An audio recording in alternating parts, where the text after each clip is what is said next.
Hey gang, welcome to issue 3.3 of PlayStation Underground. A lot's been going on in the gaming world since last issue, so without any further ado... I said, without any further ado... Sorry. Dude, quit playing GT2 and cue the monitor. First, we were off to Rhode Island where one lucky gamer won the PlayStation truck for his school for the day. Needless to say, it bumped him up a few notches in the popularity scale.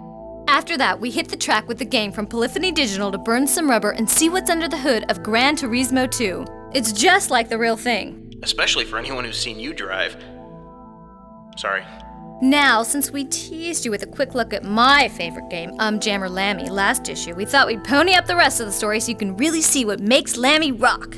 And we want to keep you all in the know about anything new regarding the next generation of PlayStation, so be sure to stop in at Tech Q&A and see what's up. I know what you're all thinking, that's cool, but what's in the vault? Glad you asked. CD2 is pushing maximum density with game demos like NFL Blitz 2000, Omega Boost, and Tiny Tank. And of course, we've got enough new downloads, alphas, and hidden codes to keep everyone happy. So keep on gaming and I'll see you next issue. Okay, Maggie, we're clear. Nice outfit. Hey, did you get us any Jammer Lammy t-shirts? No.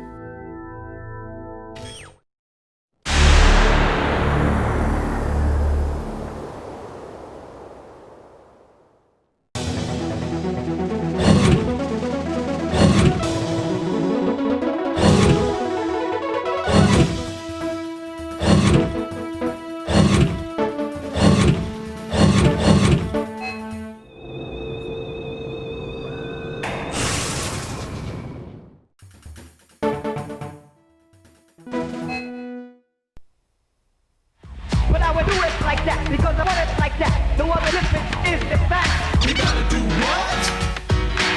Masaya Matsura, musician, composer, star maker. It's been 2 years since the debut of Matsura-san's star protege, Parappa the Rapper. You couldn't leave the house without seeing his smiling face plastered across cities everywhere.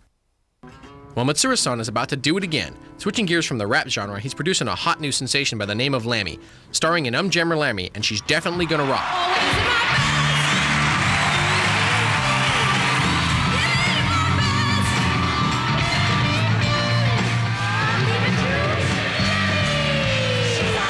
With that kind of success, we have to ask, can lightning strike twice? But I'm not getting close, I'm just running around. Now gamers and rocker wannabes alike will have the opportunity to test their licks to everything from pop rock to heavy metal.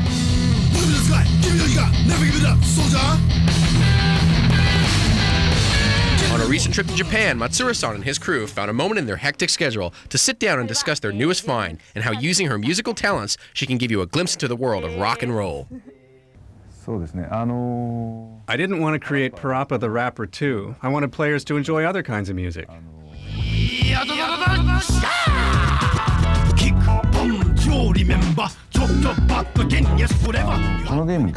And Lammy has other differences. In Parappa the Rapper, the teacher raps and then the player raps. Many players end up just imitating the teacher exactly. With Jammer Lammy, the teacher sings and the player plays guitar. That subtle difference gives players more freedom to experiment, let loose, and make great music.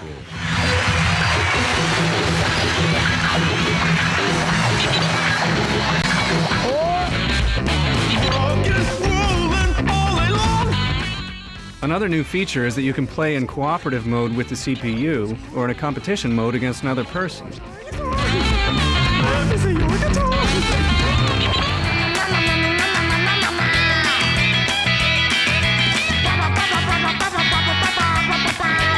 lot of gamers wonder where the quirky sense of humor comes from that's behind these two games.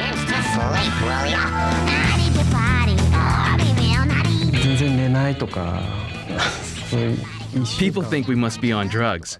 We don't take drugs. But there's so much pressure, I don't sleep for a week, and I get very spacey. Deadlines help us too. I face so many that my body is tuned to come up with something. Panic is my inspiration. It also helps that Matsura-san has never made a traditional video game. He's not set in his ways like other developers might be. So his staff has more freedom to give him ideas they really believe in. Hey! It's the performer on stage!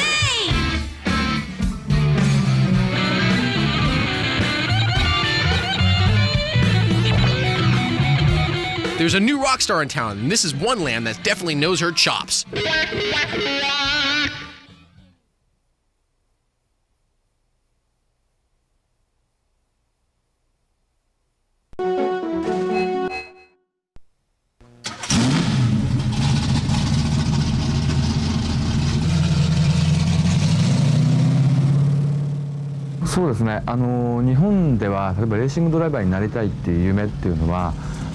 I've always loved cars. As a child, I dreamed of being a race car driver, but that's even less likely in Japan than it is in North America or Europe.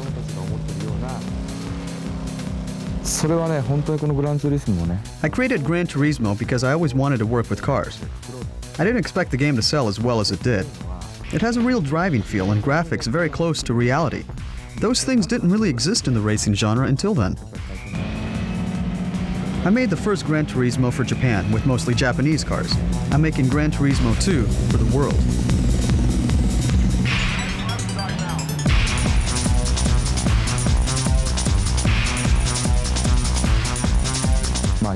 We're going to have about 400 cars on 20 tracks. We've brought some of the cars here to test them and capture photos and sound.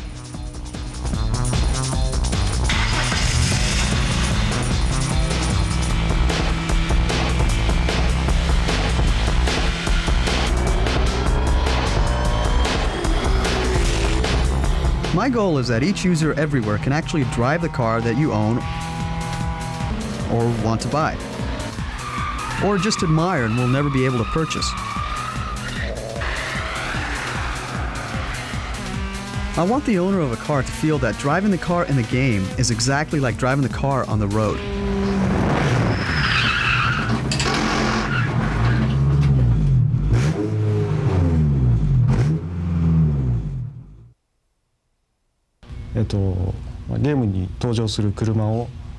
I create the car from start to finish.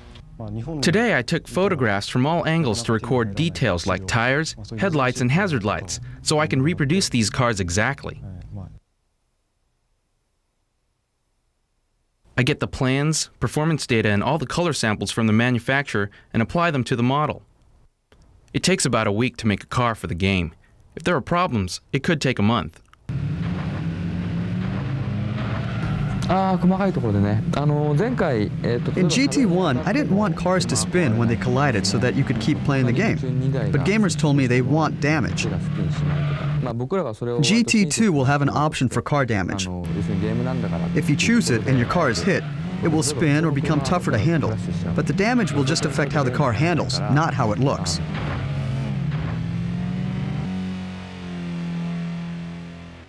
One very important change is that we are going to have dirt tracks.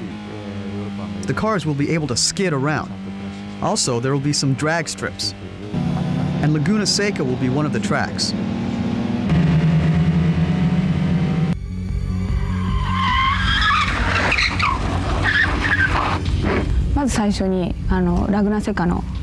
Our job is course design. We draw the course line, model it, then apply textures and landscapes. It's very valuable for us to come to Laguna Seca. We knew from pictures how the turns here would bank, but now we can walk and drive them so we can put their exact feel in the game.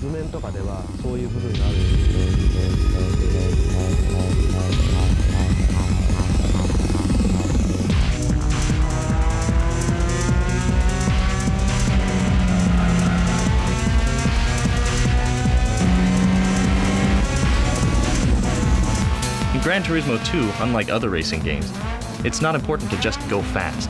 Sometimes speed is not as much a factor as skill. Slowing down can be the most important thing.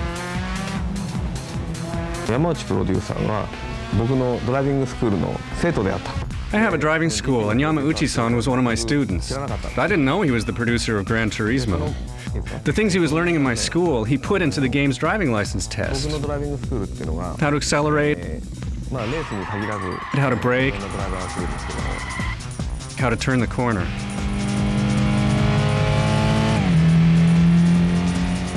If you want to enjoy Gran Turismo 2 the most, do not think of it as a video game. Drive as if you're in a real car. Drive at the highest level possible for you, and the game will teach you and raise you to a new level of enjoyment.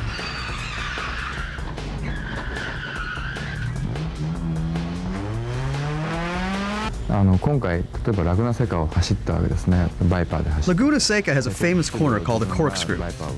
I've known about it ever since I was a kid, but growing up in Japan, I never thought I'd see it with my own eyes.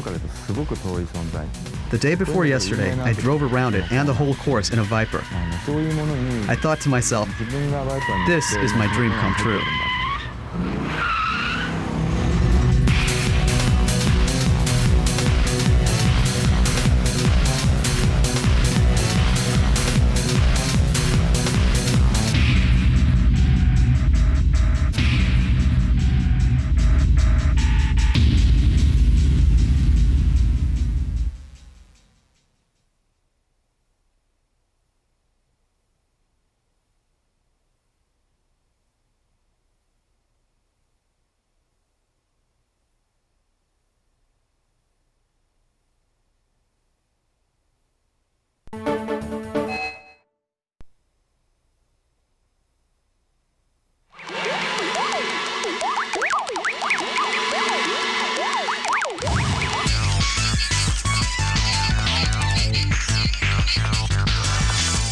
Monkeys are on the loose.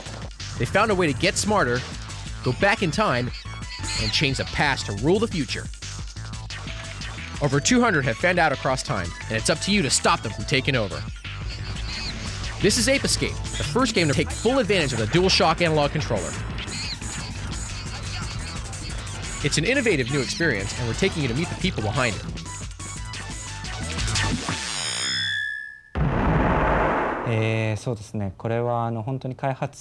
Just as we had begun the development of the design and concept for this game, we were invited to attend a development meeting for the DualShock analog controller.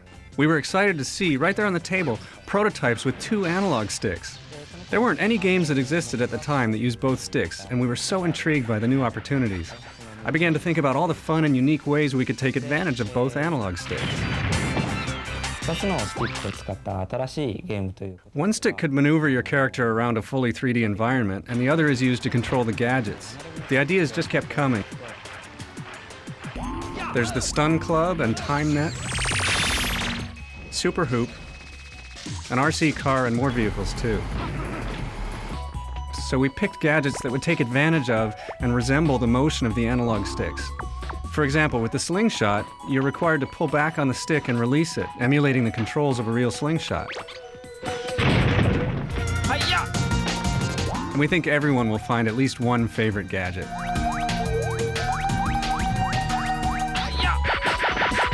I like the Sky Flyer the best. I can fly around. When you are really good, you can do the 2-step jump, and at the height of the 2-step jump, you can start, activating the Sky Flyer. But if you're not so good, you can just stand and start activating that Sky Flyer, and you can get much higher, you would think. But that's not all that's unique about the analog sticks. Most people don't know that you can push the stick down like a button, too. Push it down and you can sneak up on the monkeys to catch them. I also like the way the remote control car operates with the 2 sticks. It turned out to be even more enjoyable than we expected. What I find most fun is that there are more than 200 apes in the game. We gave them different personalities and a lot of subtle humor. Something fun for everyone, I hope.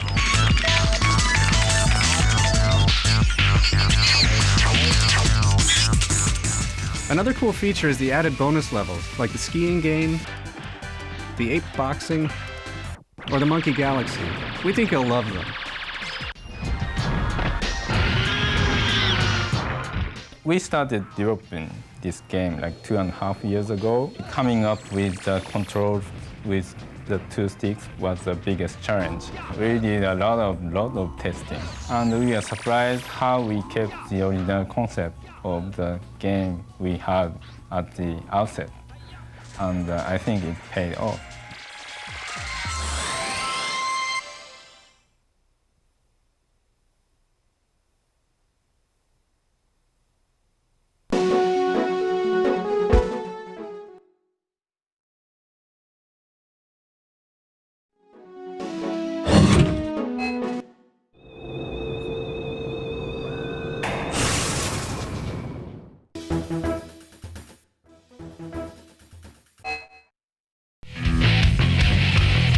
If this is what you do for work, what do you do for fun? Pro Borders, because I'm in it. Duke Nukem 3. I just finished that game, Metal Gear Solid. Played that way too much. That's probably one of the best games I've ever played on PlayStation. I like Siphon Filter. Cool Borders 3, no one can touch me. Yeah, I like that game. Creeping around, it's fun. The life of an X Games Pro isn't easy. You have fans chasing you, lots of flights to catch, new tricks to master. So after work, how do you blow off steam? Lately I've been playing a lot. The Tony Hawk Pro Skater game. It's a really fun game. It gives you a rush. Yeah, I mean, when you land something, it's like, whoa! Even at the top, if you're a living legend like Tony Hawk, it's not always easy. I've only broken one bone. I broke my elbow last year after 20 years, and I've been knocked out a couple times. The pressure's on to be first with new moves. Probably I'm best known for like a 720, which is a double spin, and then different variations of the 540, like burial 540, stalefish, just, stuff like that. A lot of spinning maneuvers. How do you keep learning to do what no human being's ever done before? You just kind of go and see if you can get the right spinning motion down, and you can fall safely out of most situations. And so you just keep going until you have the confidence to just throw one down. After 20 years, what keeps Tony Hawk going? Like I said, I'm just happy that I'm still getting to do it. I've just always loved the progression, and knowing that there's new stuff to learn, that's what keeps me going. With all the pressure, how do you take a break? I play Gran Turismo and Oddworld and Cool Borders, and my son loves Spyro. What's my favorite? By far the skate game. I mean, even if it weren't my signature game, it'd be my favorite game. Skateboarding and PlayStation. That's all you need in life. PlayStation and the X Games. It's how some people who are paid to have fun after work. PlayStation rips, man.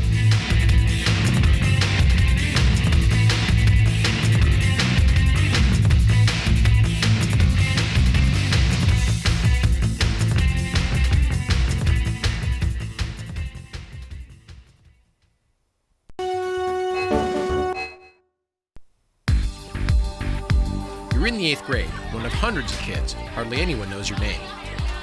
Then one night a phone call comes in. Was it real, or was it a dream?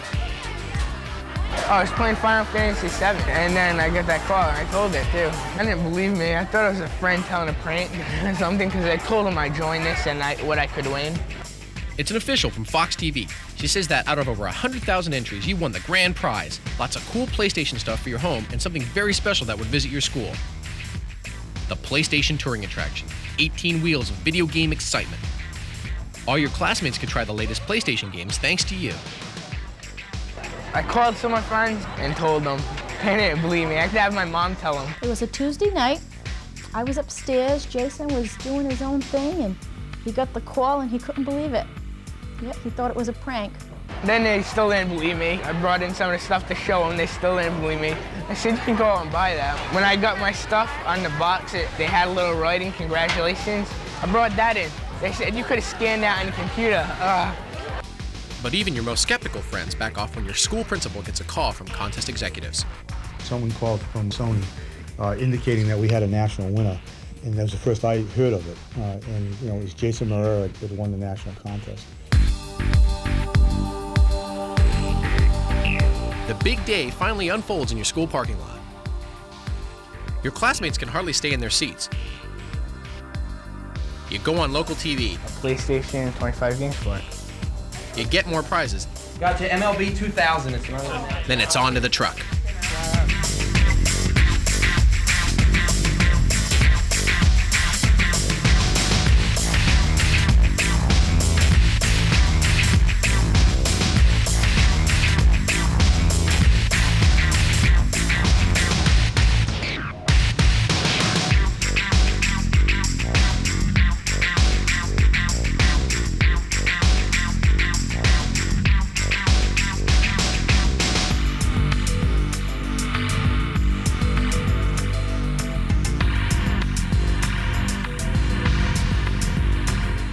You're in 8th grade, one of hundreds of kids. Now almost everyone knows your name. What will you remember 3 years from now? Everything. I remember everything.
How are game developers reacting to the next generation of PlayStation?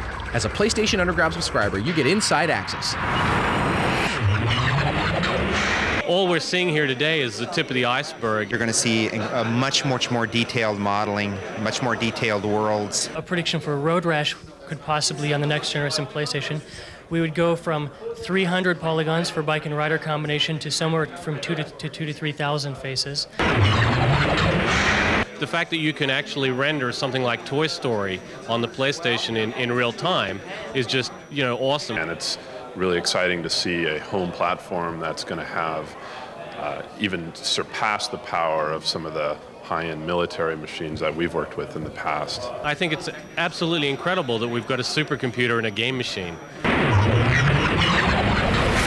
The poly counts, the sound, the texture memory, we can bring everything together into a really cool, compelling storyline. It'd be really cool if you would walk through a hallway and the lights would actually be carried with you like a torch, for instance. What you're going to see is a little more randomness and the ability to control the character. Because the game is all about hiding in the shadows so the guards can't see you. But if the guards had a torch with them, that would completely change the way you play the game. You'll be able to get bodies swinging around and you'll have more control. You'll be actually able to screw up a little easier, which is nice for a gamer. We want to take you out into huge, vast regions of space with giant cruise ships and planets and space stations where you're a little tiny dot and the space station's miles and miles long. For a driving game, for example, crashing into a wall, not only will you damage your car, but you'll damage the wall, and maybe repeated crashing into a wall will even knock it down. We want to do things that nobody's ever seen before. In a way, you will be able to see characters talk to each other, react. There will be like when you impact somebody up, you will see his reaction, his facial reaction. You'll be able to interact with characters that feel like living entities with facial expressions and emotional reactions. It's all going to behave like real life, and nobody will have had to sit down for hours and animate it. I can't think of anything right off that we won't be able to do on the next generation PlayStation. The roof is off.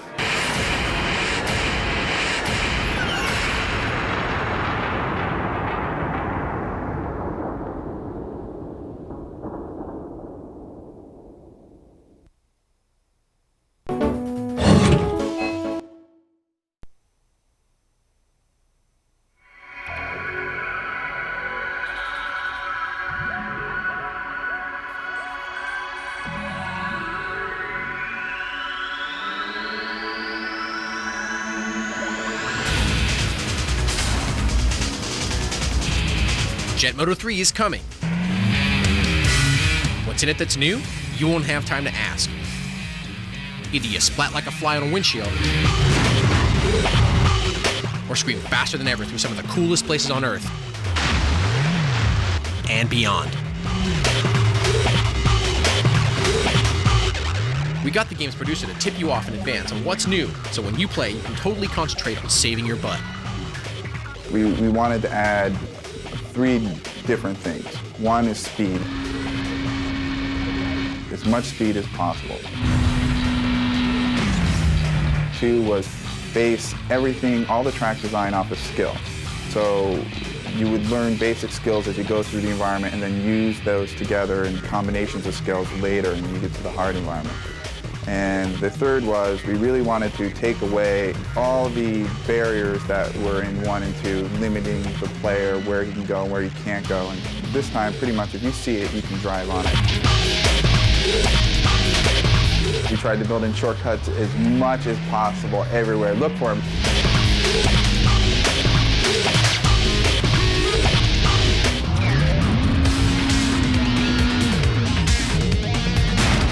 We also added a few new features. We added stunt mode, which everyone has been dying for. It's a hidden mode, so you're going to have to figure out how to open it. It's pretty much a point-based mode. You have a certain amount of time, and you have to do a certain amount of stunts within that time period and gain enough points in order to progress through 5 different stunt tracks. In order to get the really high scoring tricks, you got to rotate on all 3 axes.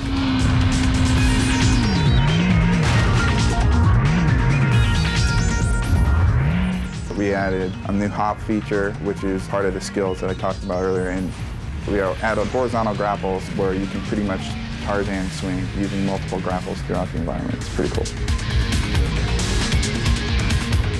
You go through a total of 11 tracks. The last track, Planet X, is extremely hard. The music on Jet Moto 3 is high energy techno with different styles, loosely based on the environment.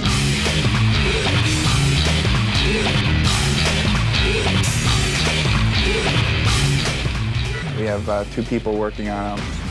Juno Reactor doing some original tunes, and Chucky D, our internal guy here at 99 Studios.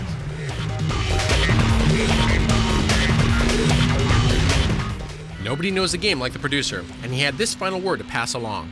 Okay, here's a hint for the Lost City level. If you want to get through the top of the observatory, don't turbo over the sundial. Just drive over it and hop at the end. There you go. 989 Studios.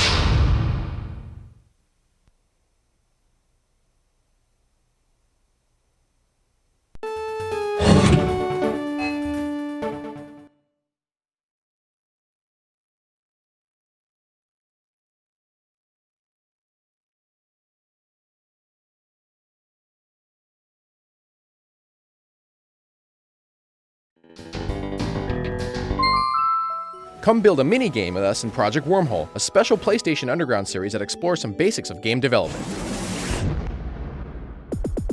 In Part 6 of Project Wormhole, we've added the ability to include animated enemies in our world. There are lots of different ways to animate models. Most rely on something called keyframes. It would take too much memory to store information about every possible position the model could be in, so instead we store only a few of the most important frames.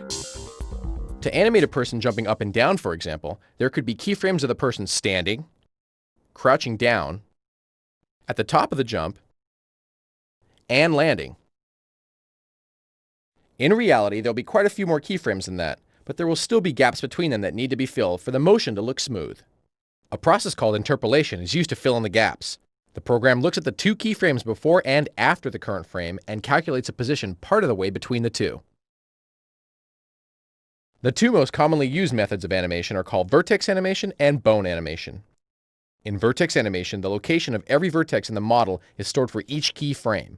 This is easy for the program to work with, and just about anything is possible, but it uses a lot of memory, and there needs to be a separate animation for each model. Bones-based animation relies on an imaginary skeleton beneath the skin of the model. The animation data holds information about the joints in the skeleton, and the program knows how to move the vertices of the model around to keep them attached. It is even possible to use the same data to animate different models, as long as they have the same joints.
Next issue, we add a level editor to Project Wormhole that gives you more power in level design, and we talk about what makes a good level.